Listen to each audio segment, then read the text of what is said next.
வணக்கம். Welcome to divine guide 5. நான் உங்கள் Vijayalakshmi, tarot card consultant. Personal reading வேணும்னா டிஸ்பிளேயில் தெரிகிற நம்பருக்கு வாட்ஸ்அப் பண்ணுங்கள். நான் உங்களுக்கு பர்சனல் ரீடிங் பார்த்து தரேன். இன்றைக்கி என்ன பார்க்க போகிறோன்னா, உங்களுடைய இஷ்ட தெய்வம் உங்களுக்கு என்ன மெசேஜ் தர காத்திருக்காங்கன்னு பார்க்கலாம். ப்ரீத் இன் பண்ணிவிட்டு ப்ரீத் அவுட் பண்ணிவிட்டு உங்கள் இஷ்ட தெய்வத்தை மனதார நினச்சி அவங்கக்கிட்ட கேள்விகள் கேளுங்க. என்ன மெசேஜ் தராங்க, என்ன தெளிவான பதில் உங்களுக்கு தராங்க. ஏதோ ஒரு குழப்பமான மனநிலையில் இருக்கீங்க, அதுக்குண்டான பதிலை அவங்க என்ன தராங்க. ஓகே, கொடுத்துட்டாங்க அப்படின்றத பார்ப்போம். தெளிவாக மனசில் நினச்சிக்கிட்டு இஷ்ட தெய்வத்தை நினச்சிக்கிட்டு ப்ரீதிங் பண்ணிட்டு ப்ரீத் அவுட் பண்ணிவிட்டு கேளுங்க. நமக்கு உண்டானதை தருவாங்க. ஓகே, பார்ப்போமா? ஓகே, ஒரு முடிவு எடுத்துட்டீங்க. ஓகே, ரைட், எடுத்துட்டீங்க இல்லையா? ஸோ பாருங்கள், எடுத்துகிற முயற்சியில் இது நமக்கு கரெக்டு சரின்னு சொல்லிட்டு ஸ்டாண்டர்டாக நில்லுங்க. தவற விட்ட வாய்ப்புகளையும் நினச்சி, உங்களை கஷ்டப்படுத்தவங்களையும் நினச்சி, கஷ்டப்படுத்தினவங்க மீன்ஸ் துரோகம் பண்ணவங்களையும் நினச்சி, இல்லை நம்ம இப்போ எடுத்திருக்க முடிவு கரெக்டாக அப்படின்னு சொல்லிட்டு நீங்கள் போட்டு பல விதமாக கன்ஃபியூஸ் பண்ணிக்கிறீங்க. ஸோ அதெல்லாம் விட்டு வெளியே வந்துட்டு உங்கள் ஒர்க்கில் கான்சன்ட்ரேஷன் பண்ணுங்கள். போனதெல்லாம் போயிடுச்சு. கஷ்டப்படுத்துகிறவங்களாம் கஷ்டப்படுத்திட்டாங்க, ஏமாத்துறவங்களாம் ஏமாற்றிட்டாங்க, துரோகம் பண்ணவங்களாம் துரோகம் பண்ணிட்டாங்க. அதெல்லாம் விட்டுருங்க. இப்போ நீங்கள் ஒரு அடி எடுத்து வச்சுருக்கீங்களா கையில், அதுக்குண்டான வேலையை பாருங்கள். உங்கள் ஒர்க்கில் மட்டும் ஃபோக்கஸ் பண்ணுங்கள்.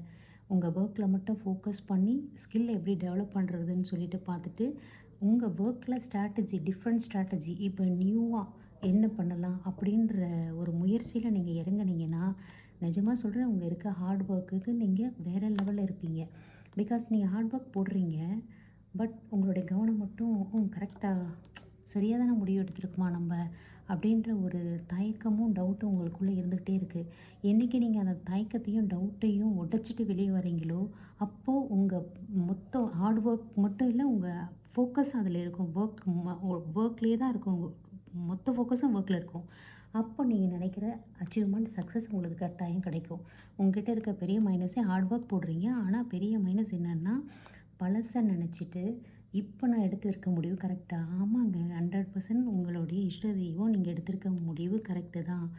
தாராளமாக துணிஞ்சு அதில் செயல்படு, கவனத்தோடு செயல்படு, நியூ ஸ்ட்ராட்டஜி யூஸ் பண்ணு, நியூ ஸ்கில்ஸை டெவலப் பண்ணிக்க.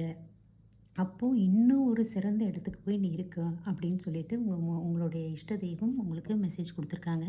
ஸோ பழசெல்லாம் விட்டுட்டு நான் எடுத்திருக்க முடிவு கரெக்டான்ற டவுட்டையும் தயக்கத்தையும் ஸ்கிப் பண்ணிவிட்டு, yes this is right for me, இது எனக்கு சரியானதான், நான் கரெக்டாக தான் சூஸ் பண்ணியிருக்கேன், இனி எதை பற்றியும் எனக்கு கவலை இல்லை, என் ஒர்க்கில் மட்டும்தான் நான் கான்சன்ட்ரேஷன் பண்ண போகிறேன், அதில் முழு எஃபர்ட்டை போட போகிறேன், முழு ஃபோக்கஸை கொடுக்க போகிறேன், எப்படி டெவலப் பண்ணுறது, எப்படி ஸ்கில்ஸை டெவலப் பண்ணுறது, என்ன மாதிரியான நான் ஸ்ட்ராட்டஜி யூஸ் பண்ணுறதுன்னு சொல்லிட்டு யூஸ் பண்ணி வாங்க. நிஜமாக சொல்கிறேன், நீங்கள் நினைக்கிறத விட ஹையர் பொசிஷனில் இருப்பீங்க. ஸோ உங்கள் இஷ்ட தெய்வத்தை எப்பவும் மறக்காதீங்க, நினச்சிக்கிட்டே இருங்க. இன்றைக்கி உங்களுக்கு உங்கள் இஷ்ட தெய்வம் இந்த மெசேஜ் தான் தராங்க. வாங்க இன்றைக்கி அஃபர்மேஷன் பார்க்கலாம். My aura attracts everything I want. My aura attracts everything I want. My aura attracts everything I want. இன்றைக்கி ஃபுல்லாக சொல்லிக்கிட்டே இருங்க. எழுத முடிஞ்சால் எழுதிக்கிட்டே இருங்க. இன்று திருமண நாள் மற்றும் பிறந்தநாள் கொண்டாடும் அனைவருக்கும் என்னுடைய மனமார்ந்த வாழ்த்துக்கள். தேங்க்யூ.